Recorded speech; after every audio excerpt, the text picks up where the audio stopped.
Have you ever wondered what happens in the dark corridors of a hospital at night? Get ready to uncover real horror stories, where shadows move on their own and mysterious whispers echo through empty rooms. Each tale will reveal disturbing secrets that will make you question if you're truly safe the next time you visit a hospital. Don't forget to hit the like button and subscribe for more content. Let's move on to the first story.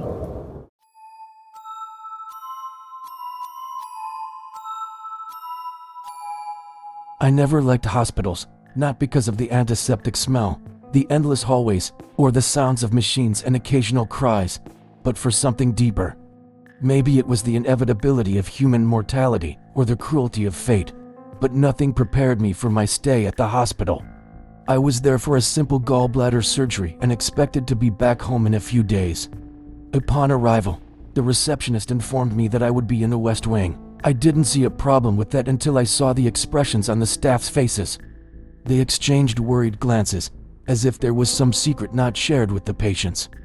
As I was guided to my room, I noticed that the hallway to the West Wing was different. The lights were dimmer, the walls showed signs of wear, and there was a strange silence.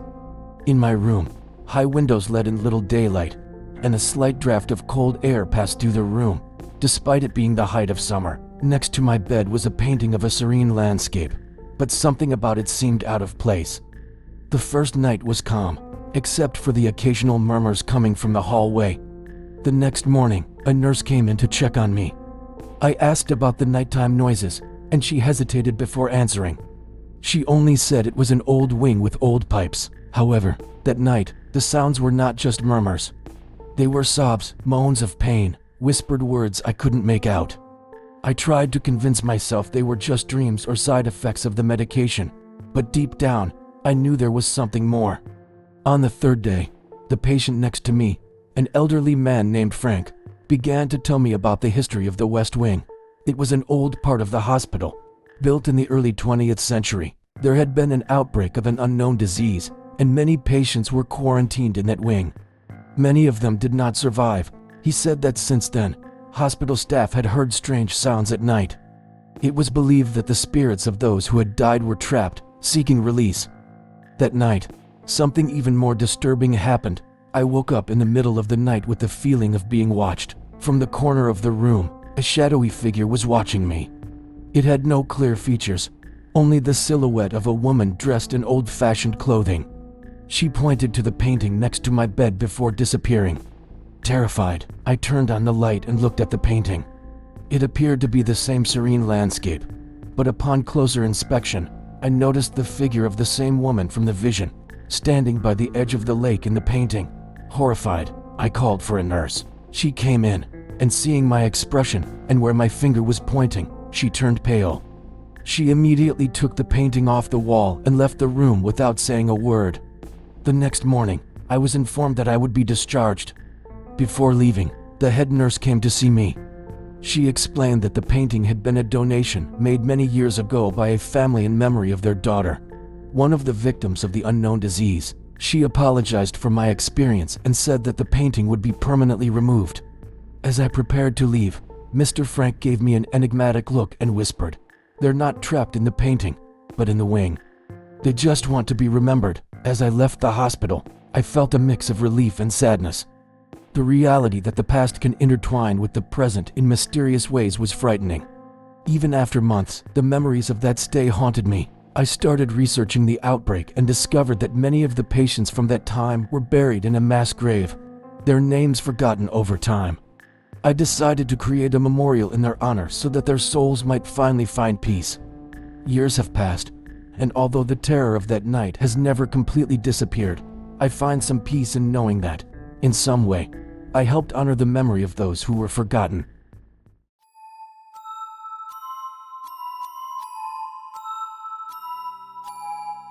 I worked as a nurse in various hospitals and facilities before the one where I work now. Before that, I was at a geriatric hospital that was 30 minutes away from my home. I already had experience dealing with older patients, so it wasn't something new to me. I had only been working at that hospital for a few weeks, and you'll soon understand why that matters. On my second to last night there, unbeknownst to me at the start of the shift, I was working the overnight shift and was extremely tired. with negative hours of sleep accumulated. I was assigned to care for the Alzheimer's unit. The patients in that unit liked me a lot, a young woman in her 20s, among several other residents who were left to their own devices, wandering in their own minds. I'm sure they saw me as a breath of fresh air, someone who could connect them to the present or to daily life. When you're alone, it's easy to mentally travel to other places, but with someone by your side, you stay anchored to that moment in time. That night, I was caring for several patients, but one of them was more agitated than the others. Her name was Laura, and it was my first night taking care of her. She would tell me every time I entered her room about the voices she heard and the man in black she saw in the corner of the room. The other lady in her room had requested that her curtain be drawn before my shift started, so Laura would leave her alone. She was a sweet lady who smiled whenever I was around, but she didn't talk much and was very forgetful. Since I started my shift around 9 p.m., most of the patients were already asleep, but Laura wasn't. Whenever she called me to her room, she was frightened by these alleged voices she heard and the man in black staring at her from the corner of the room. I won't lie, it was making me a bit creeped out. I believed that, in her mind, she was really seeing and hearing these things, and I felt sympathy for her because I imagined it must be very scary. Even so, I did my best to calm her down and help her sleep. I didn't want to turn on the TV to calm her because I wanted to be considerate to the other patient in the room. I held Laura's hands and told her that everything was alright, that she should take deep breaths and relax. I reminded her that she wasn't alone and that I was always just a call away. It seemed to work, and Laura would relax for a while. The next time I entered the room, she was already asleep. When most, if not all, patients are asleep, the night seems to pass very slowly, almost as if time is moving backward. An hour or two later, I was in the supply room restocking my cart when I heard something in the room. The room was relatively small and completely silent, and the door was closed, so it was strange to hear another noise. I turned around, but saw nothing and continued restocking the cart. Then I felt something I can only describe as a hand on my shoulder. I looked at my shoulder, jumped, and screamed, but there was nothing on my shoulder, no one in the room. However, I was sure that something big had grabbed my shoulder. I left the room and looked down the hall for a moment, but there were no other nurses in sight. Everything was completely silent. There was nothing else to do but return to what I was doing. I continued restocking the cart until it was full. Then I turned to face the door and fell to the floor, screaming with my heart in my throat. There was a man dressed in black standing outside the door, looking through the glass and smiling. My screams were loud enough to wake up the entire unit. The man disappeared from view, passing by the glass window of the door. Seconds later, the door opened and one of my fellow nurses came in to help me up, as I was hysterical. I asked her if she had seen the man in black, and her response was, "Man, there's no one else here." We checked all the rooms in the unit and found no one dressed in black there.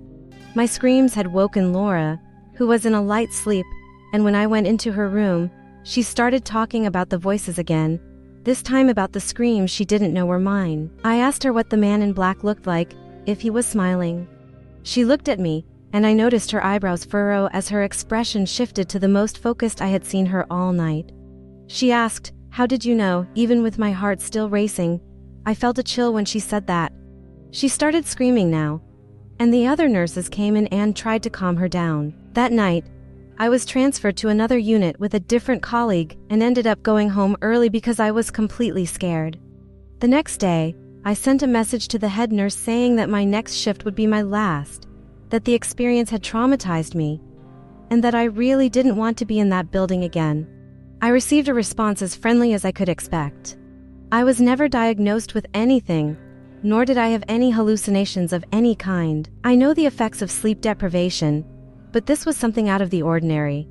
I don't know if my mind started playing tricks on me because of what Laura had been telling me all night, but the sensation of the hand on my shoulder, the image of the man smiling behind the glass door, matching the description the patient had given several times, was one of those inexplicable supernatural experiences.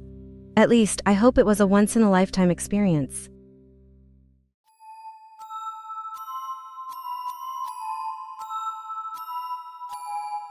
The moonlight filtered through the curtains of my hospital recovery room, creating a serene atmosphere. Recently operated on for acute appendicitis. I was weak, but relieved, at least initially. On the second day of my hospitalization, I began to notice that things in the hospital were not exactly as they seemed. During the night, I heard muffled conversations coming from the hallway. Words like transfer, underground level, and new patient were repeated with unsettling frequency. The next morning, a man in a lab coat entered my room. His badge read doctor, but his face was unfamiliar. He asked a few routine questions about my recovery and then, with an intense look, inquired if I had heard anything unusual. Uncomfortable, I answered no. That night, a moan echoed through the corridors. I struggled to get up, pressed my ear to the door, and heard footsteps. I decided to investigate. Walking down a hallway, I came across a partially open door with a restricted access sign. I gently pushed it open and discovered a spiral staircase leading down to the basement. Driven by curiosity and a sense that something was terribly wrong, I descended. The air was heavy, and the hallway, lit by fluorescent lights, stretched for several meters and led to several closed rooms. I heard a muffled cry coming from one of the doors. When I opened it, I found a patient with wide eyes of terror, tied to a bed. He murmured something about them conducting experiments. He said patients were brought there and many never returned. Fear overwhelmed me, but I knew I had to help him. As I tried to free him, the door swung open abruptly. With a furious expression, the man growled, "You shouldn't be here." He advanced toward me. With a surge of adrenaline, I shoved a shelf in his direction, causing him to stumble. I grabbed the patient and ran down the hallway. It was a maze, and I could hear footsteps and voices behind us. Finally, I spotted an exit, but it was locked. Desperate, I looked for something to break the door. I found a metal bar and, after a few attempts, managed to force it open. We emerged into an outdoor courtyard. The hospital loomed before us like a monster. Sirens blared and lights flashed. The patient, panting, thanked me, saying his name was Ethan. Together, we managed to climb the wall and reach the street, where we called the police. Ethan's account, along with my eyewitness testimony, led to a thorough investigation. It was discovered that a secret wing of the hospital was involved in unauthorized medical experiments. The media extensively covered the scandal, and St. Andrew's Hospital was shut down. Dr. Mitchell and his team were arrested and tried for their heinous actions. Physically recovered, but with emotional scars, I dedicated myself to helping abuse victims in institutions. However, the nights in the hospital, the maze of cold corridors, and the horrifying discovery still haunt me.